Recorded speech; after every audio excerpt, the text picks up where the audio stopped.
There are moments in all our lives when everything can go one way or another. Small moments, quiet decisions, but they change everything. That's what I call a tipping point. And here's what I've learned. The most important tipping points in life are the ones we don't recognize at the time.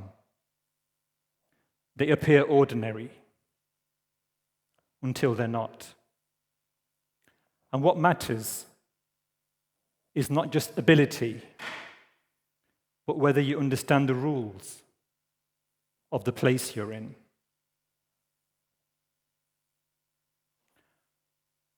I remember when I was about 8 years old, walking home from school, just thinking about normal things, what might be on TV, what my mum might have cooked, when suddenly I was surrounded by 3, maybe 4 boys, slightly older. They didn't say anything at first. They just smiled. And in that moment, you have seconds to decide. Do you run? Do you try to talk your way out? Or do you just brace yourself? The first punch lands, then another. The next few minutes is noise, confusion, and survival. You are only thinking one thing: how do I get through this? But what stays with you is not just the pain, it's the realization that something can change very quickly. That moment was a tipping point. I was born and raised in a post-industrial British town, working class, direct, grounded. You say what you mean. You get on with things. If there's a problem, you confront it head on. Then I stepped into the corporate world, and later Whitehall.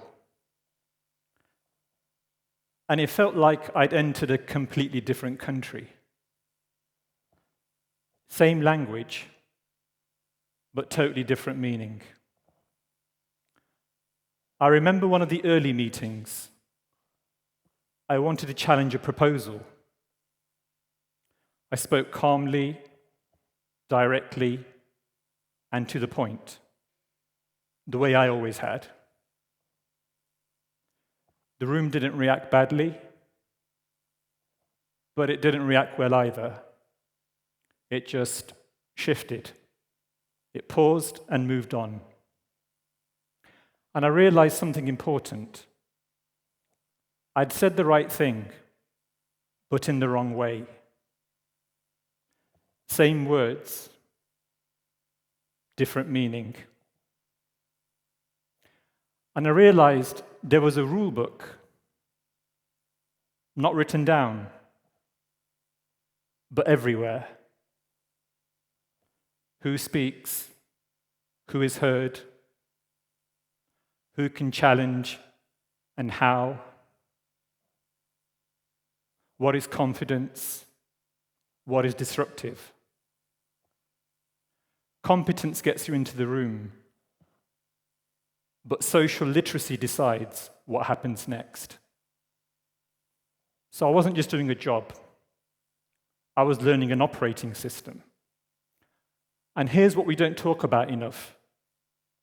Many people struggle not because they lack ability, but because they haven't been shown the rules of the place they're in. And what we call confidence is often just familiarity with the rules. It feels natural to some people and invisible to others. And if you think about it, many of us would have been there. You go into a room and something feels slightly off.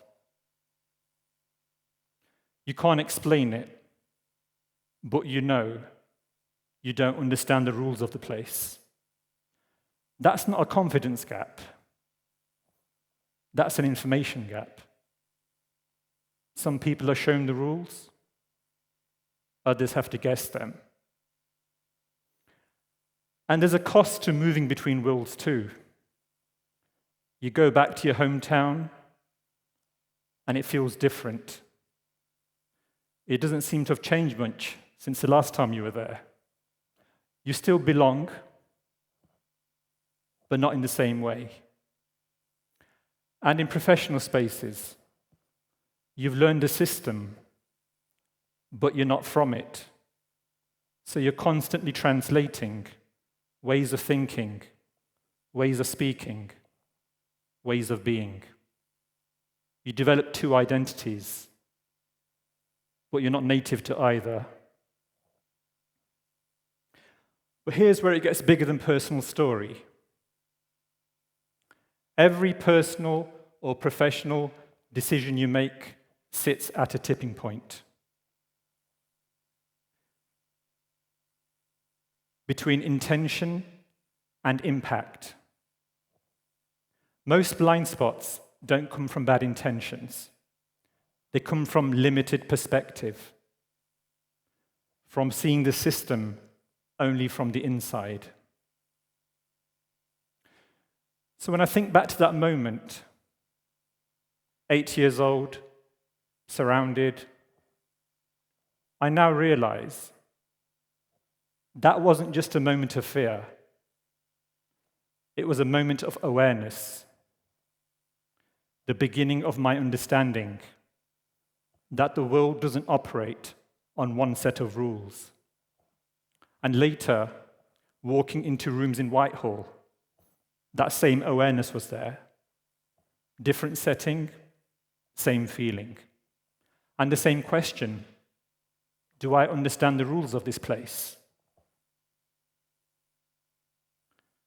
So perhaps the real tipping point in life is when you realize you don't have to become the system to succeed in it. So I'd like to leave you with this question. Who do you know in your lives who is struggling? Not because they lack ability, intelligence, or drive, but because nobody ever showed them the map. Thank you.